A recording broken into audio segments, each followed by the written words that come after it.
തെരഞ്ഞെടുപ്പിൽ സീറ്റ് നിഷേധിച്ചതോടെ അതൃപ്തി തുടർന്ന് INTUC സംസ്ഥാന അധ്യക്ഷൻ ആർ ചന്ദ്രശേഖരൻ. INTUCയിൽ നിന്ന് സ്വതന്ത്ര സ്ഥാനാർത്ഥികളെ മത്സരിപ്പിക്കാൻ ആലോചന.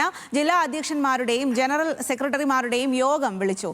ഇന്ന് രാത്രി 8-നാണ് ഓൺലൈനായി യോഗം ചേരുന്നത്. ഡൽഹിയിൽ നിന്നും ശരത് ലാലാണ് വിവരങ്ങളുമായി ചേരുന്നത്.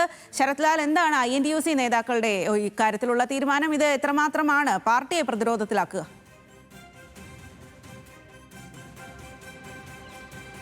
സ്വാതി, INTUC പ്രസിഡന്റ് ആർ ചന്ദ്രശേഖരനെ സംബന്ധിച്ചിടത്തോളം 19 വർഷമായി INTUCയുടെ സംസ്ഥാന പ്രസിഡന്റാണ്, ILOയിലെ പ്രതിനിധിയാണ്. ഇത്രയൊക്കെയുള്ള അദ്ദേഹത്തിന് ഈ കോൺഗ്രസ് ഭരിക്കുമ്പോൾ ഒരു സീറ്റ് മത്സരിക്കാൻ ലഭിച്ചില്ല. അദ്ദേഹത്തിന് മാത്രമല്ല, INTUCയിൽ ആർക്കും തന്നെ സീറ്റ് ലഭിച്ചില്ല. അദ്ദേഹം നേരത്തെ കരുണാകരൻ്റെ എക്കാനിൻ്റെ കാലഘട്ടത്തിലാണെങ്കിൽ INTUCയുടെ എല്ലാ 6 സംസ്ഥാന പ്രസിഡന്റുമാർക്കും 5 സംസ്ഥാന പ്രസിഡന്റുമാർക്കും മത്സരിക്കാൻ അവസരം നൽകിയിരുന്നു.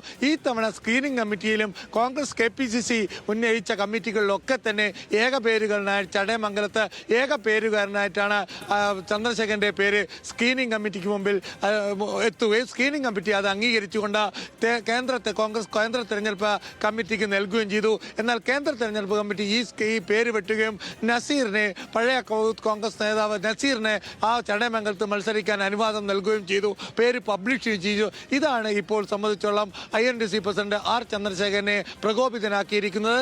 അദ്ദേഹം അടുത്ത ഭാവി പരിപാടികൾ ആലോചിക്കാനാണ് ഓൺലൈനായിട്ട് ഈ യോഗം വിളിച്ചിരിക്കുന്നത്. എല്ലാ INTUC ജില്ലാ അധ്യക്ഷന്മാരും സംസ്ഥാന ജനറൽ ഭാരവാഹികളും അതേപോലെ തന്നെ ജനറൽ സെക്രട്ടറിമാരും ജില്ലാതല ജനറൽ സെക്രട്ടറിയും ഓൺലൈൻ 8 മണിക്ക് നടക്കുന്ന ഓൺലൈൻ യോഗത്തിൽ പങ്കെടുക്കും. ഇതിൽ വളരെ പ്രത്യേക INTUCയെ പൂർണ്ണമായി തഴഞ്ഞിരിക്കുന്നു. KSUവിന് യൂത്ത് കോൺഗ്രസിനടക്കം സീറ്റ് നൽകിയിരിക്കുന്നു.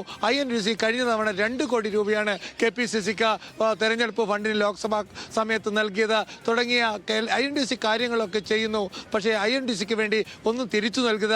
അതുകൊണ്ട് തന്നെ പ്രമുഖ നേതാക്കൾക്കെതിരെ ശക്തമായ INTUC നേതാക്കളെ മത്സരിപ്പിക്കാനാണ് തീരുമാനം ഉള്ള അജണ്ട. അതാണ് അജണ്ട 8 മണിക്ക്. അതിനുശേഷം ഞായറാഴ്ച വിശാലമായ INTUC നേതാക്കളുടെ യോഗം കൊച്ചിയിൽ ചേരും. അതിൽ വെച്ചായിരിക്കും തെരഞ്ഞെടുപ്പ് അല്ലെങ്കിൽ അത് മത്സരരംഗത്തിറങ്ങാനുള്ള പ്രഖ്യാപനം ഉണ്ടാകുക. ഇന്ന് നടക്കുന്ന യോഗത്തിൽ പ്രധാന അജണ്ട INTUC എങ്ങനെ പ്രതികരിക്കണം, ജില്ലകൾ തോറും പ്രധാന നേതാക്കൾക്കെതിരെ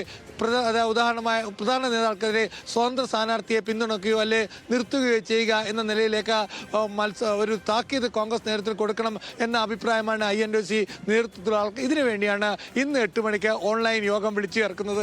ഏതായാലും പിറകോട്ടില്ല ചന്ദ്രശേഖരൻ എന്ന നിലപാടാണ് അദ്ദേഹത്തിൻ്റെത്. കാരണം 19 വർഷമായി തന്നെ അവഗണിക്കുന്നു. ഇനി ഇക്കാര്യത്തിൽ INTUC വീട് പണി ചെയ്യാനില്ല എന്ന നിലയിലേക്ക് കാര്യങ്ങൾ പോകുന്നു. ഇതിന് INTUCയുടെ അഖിലേന്ത്യാ അധ്യക്ഷനുമായിട്ട് അദ്ദേഹം സംസാരിച്ചു, കൂടിക്കാഴ്ച നടത്തി. അദ്ദേഹം അഖിലേന്ത്യാ അധ്യക്ഷന്റെ ശരി ശരത് ലാൽ, എന്തായാലും INTUCയിലും ഇത്തരത്തിൽ വിമത നീക്കം ഉണ്ടാകുന്നു എന്നുള്ളതാണ്. അവർക്ക് അതൃപ്തിയുണ്ട്. അതുകൊണ്ട് തന്നെ അവർ യോഗം ചേർന്നതിലൊരു തീരുമാനം ഉണ്ടാക്കും എന്നുള്ളതാണ്. ആ വിവരങ്ങളാണ് ശരത് ലാൽ നൽകിയത്.